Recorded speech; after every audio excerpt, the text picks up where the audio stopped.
It's time for this week's episode of Brandon Sports Talk, featuring in-depth interviews from those who are trending in the world of athletics. And now, here's the host of Brandon Sports Talk, Brandon Pate.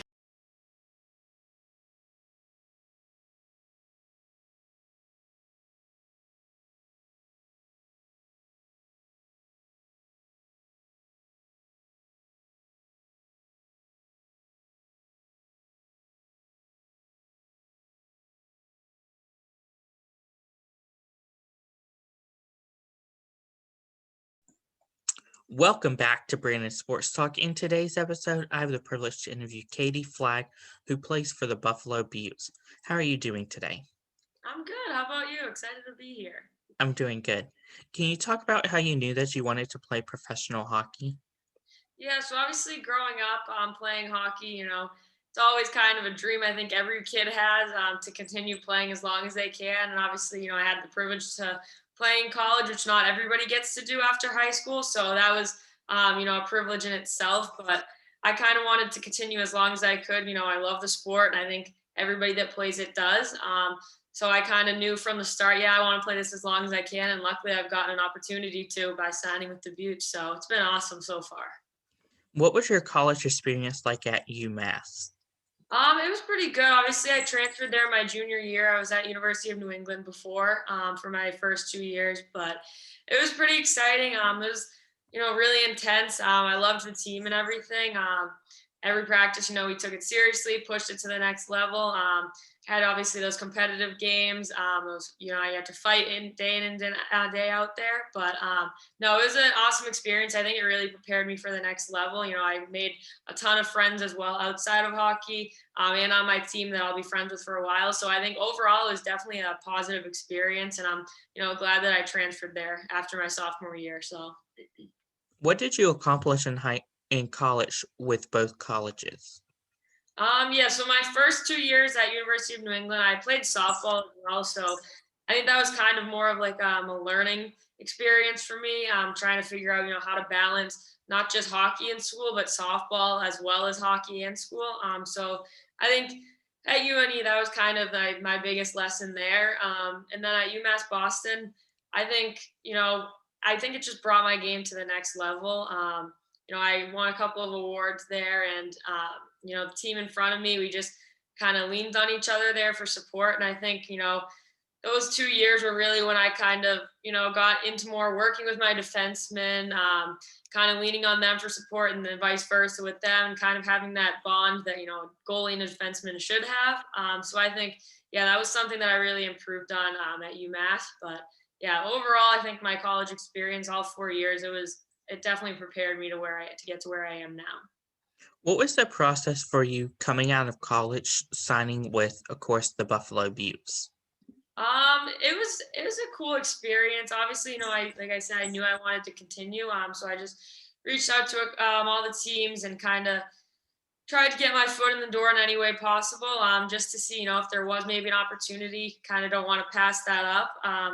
And then obviously I got in contact with Buffalo, and I was lucky enough to get a contract offer. So it was overall just a great experience. I was excited the whole way. It was definitely something different I've obviously never done before. So it was really cool. My whole family obviously was so excited too. My parents obviously supported me the whole way. They were, I think, just as excited as I was. And then my younger sister, she was also, so excited for me because she's seen obviously how much that work I've put in and everything over the years, just growing up, her getting stuck at rinks and everything. So I think everybody was pretty excited as well as myself.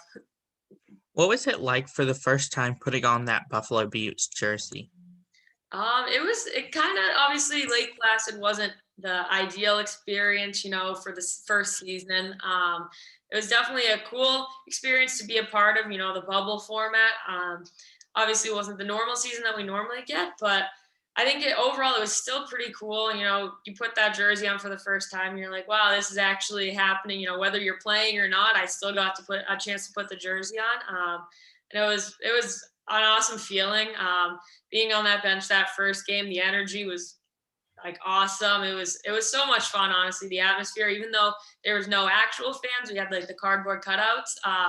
it was still a lot of energy. It was a really cool atmosphere to be a part of in there. What was it like for you going from the red UMass jersey to, of course, the Buffalo Beauts blue jersey? It was cool. Obviously, they're pretty cool colors there. Buttes. I think the baby blue is a little different. So I don't know. I'm a huge fan of them, and we got obviously the blacks this year. So I think they're pretty sick. So I like them. What is a typical game day like for you for the Buffalo Beauts? Yeah, again, so obviously we had the bubble this season, so it's a little bit different. So I can't obviously speak to what it is in a normal game day, but this year, obviously, we would go in, we'd have like a morning skate for our game day. We'd come back, have some breakfast, or you could get it right before you went on for morning skate. Wasn't too much of a intense skate, obviously, because you have a game later in the day. Just kind of go over some system stuff there, and then go back to in this case, the hotel we had to go back to and just kind of relax and hang out, grab some lunch. The hotel was awesome there, so we had some lunch set up for us, and then kind of relax the rest of the day. And then we would get there, obviously, do our off ice warm up, kind of do your off ice routine, and then again, get ready, hop on the ice for on ice warm up there. So a little bit different, but it was still really cool. Who are some of your favorite people that you have played against? I think a cool one is Amanda Conway. She plays for the Whale now, actually. We're from the same town, Methuen, Mass. So we grew up kind of knowing each other, and then she went to Norwich. So I obviously played against her in college. So I think it's a cool little rivalry we got going there. Obviously, being from the same town, growing up knowing each other, kind of both playing softball as well. So that was kind of cool. But yeah, so I've known her for a while, so it's kind of a cool little rivalry we got there. Hometown foes, I guess you could say. What was the transition like for you knowing that you played softball and then went into professional hockey? Yeah, obviously softball. Obviously it's not an easy sport, but I like to call it my relaxing sport. Obviously it wasn't as fast paced as hockey, but I mean it was still a college sport, so obviously I took it pretty seriously. It was intense, practiced every day and everything with fall ball and as well as playing in the spring regular season. And we had like Florida trips and everything. So I think still keeping that team atmosphere, it was really cool. Getting to know obviously more people than I would just playing hockey. Balancing that along with hockey kind of I think prepared me more for now, where obviously I'm balancing a full-time job with professional hockey on top of that. So I think honestly balancing the two sports as well as trying to, do well in school was something that really prepared me for balancing the full-time job with professional hockey now. So it was a big help. How is it like, of course, balancing work and professional hockey at the same time? It definitely can be a challenge at times. Obviously, we don't have this huge excruciating schedule just because it's obviously tough to get everybody together because we all do have full-time jobs. So we kind of find the times where we can get the most people together. So I'm a personal trainer actually. So most of my stuff is early mornings to not too late at night. I mean, I do have some late nights, but I try to work my clients around when we have practice. So we normally have practice Wednesdays and Fridays, and then we'd kind of have an optional one on Tuesdays. Unfortunately, I never got to make the optional one just because I would have clients at that time because it was in the afternoon. But yeah, the Wednesday and Friday nights were normally our practice times. So I kind of built my schedule around that as best as I could. And, my clients are understanding, so they know obviously that I'm up here for hockey. Obviously, it is my full-time job, so there has to be some leeway there. But I mean, I think I do a pretty good job of kind of planning it out far in advance just to be able to do both and not have to miss as much as I would be if I didn't plan it out in advance. What are some of your game day rituals that you have? Um, I'm kind of superstitious. I always for a warm up, I do some wall ball, obviously toss the ball just for some tracking there. And then I kind of do the same stretching routine. It's one of those things that it's like you can't really think about it. It's just second nature at this point. And then I get dressed obviously the same way every time. Then obviously in the net I have some weird little post tapping thing I do that I couldn't even tell you right now what the order is because it's like a natural thing at this point. But yeah, I have some weird things, as do most goalies and most hockey players in general. What is it like for you being the goalie of the Buffalo Beauts? It was definitely cool. Obviously, there's me, CJ, and then Kelsey Newman, and I think we had a good little trio going there. We had a good time. It's obviously not too often you get three goalies that actually really enjoy being around each other. There's always kind of that little competition, but I think we all support each other, and we obviously. There being three of us, we kind of rotated at practice. But I mean, Kelsey was awesome showing me and CJ because obviously me and CJ were both new. So us being the rookie, she kind of showed us around and showed us the ropes there. And she was obviously we probably would have been lost without her. Me and CJ, obviously CJ was a starter, but yeah, we would be lost probably without Kelsey. We always joke around and say that we don't say she's the mom because she thinks that makes her sound too old, but we say she's the older sister, just so she could feel a little younger there. But yeah, without her, we'd definitely be lost. So it was a good little trio we had there. It was a lot of fun. What was it like for you transitioning into, of course, being a college player to now a professional player during COVID? It was obviously we got through our full season, luckily for college. So I didn't have to deal with any of that hockey wise. I was obviously in online classes for the end of the spring semester and the summer. So I mean, I was kind of used to online stuff, Zoom meetings, and all that. It's kind of what we had a ton of over the summer for the Buttes. We had a lot of Zoom team meetings, which we wish we could have been in person. Everybody's all over the place. It is the summer, and then you throw COVID into the mix, and it's kind of a different story there. But yeah, that kind of prepared me for those Zoom meetings. But it was definitely different. A couple practices we had to wear masks and everything, just because New York was kind of requiring it, and then it's kind of back and forth about if we had to wear them in the bubble or whatnot. So we did a couple practices, which was not the easiest thing. It was not the most enjoyable. But we kind of dealt with it and got through it. But it was definitely a different change. But other than that, luckily it wasn't too different. We were still able to practice even when the youth teams couldn't practice, which that was nice. So it wasn't too crazy, but there was definitely some things that were different and were kind of a change for us. What are some of your future plans moving forward? As of right now, I'm up in Buffalo. I'm going to be here throughout the summer, and then obviously next year. I'm normally from Massachusetts, but I decided to stay up here because obviously I'm working. So I have a personal training job. So I'm going to stick up here.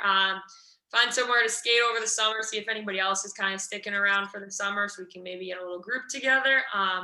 But I don't know too far in advance, but definitely next season. I'm looking forward to it.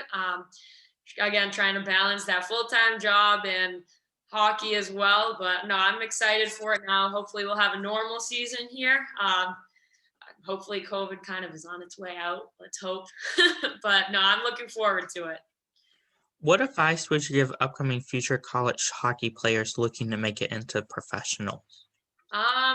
I say probably don't doubt yourself. It's obviously cool thing to say you're a professional hockey player and everybody probably dreams of it, but I think kind of don't underestimate yourself. I know I did that quite a bit just throughout college, being obviously thinking of the future, I'd like to continue playing. I don't know if it's a possibility. I think you're going to run into problems when you start to doubt yourself there. So if you're having a positive mindset all the time and you're like, oh, I can do this, I know I can make it to that next level, you'll definitely get there. So I think stay positive and don't doubt yourself. What advice would you give upcoming professional hockey players? I think get used to being uncomfortable. It's obviously, there's just small things that you are used to doing in college hockey where you don't do it in the professionals hockey wise and outside of it. I know something as simple as in the bubble, there was sodas for an option to drink. And I was like, oh, there's soda here? Cause I'm so used to college hockey. You have to be healthy. And Kelsey said to me, yeah, we're professionals now. As long as you perform, they don't care. So just stick with your routine. Obviously, the team's going to have their own routines. So kind of buy into those. But don't overthink it too much. Just kind of take it with a grain of salt and kind of think about, oh, this is a really awesome opportunity I have, and just kind of take it all in and learn from everybody that's around you. Obviously, everybody's a professional now, so you're going to have people that are a lot older than you that are more experienced, and you can learn a lot from them. So I think that's important to just kind of not get ahead of yourself and sit back and be like, all right, I have all these great players around me. I can learn a lot from them, or I can kind of just do my own thing and, stick with where I am. But, you're probably not going to get too far. So learn from who's around you, because you have really experienced players around you. That's great advice. Where can my listeners find you at on social media? Yeah, so I'm on Instagram. My name is Flagg Swag, Flag with 2 G's, Swag with 1 G. And I do have a Twitter too, so that's Flagg Swag with an underscore. Thank you again, Caty Flagg, for your interview, and best of luck in your future with, of course, the Buffalo Beauts. Thank you for having me. You can find Brandon Sports Talk on Facebook at Brandon Sports Talk, Instagram at Brandon Sports Talk, Twitter at Talk_Brandon, and you can find me on YouTube at Brandon Sports Talk. Don't forget to like, comment, and subscribe. Thank you again, Caty, for your interview, and best of luck. Thank you. You've been watching Brandon Sports Talk.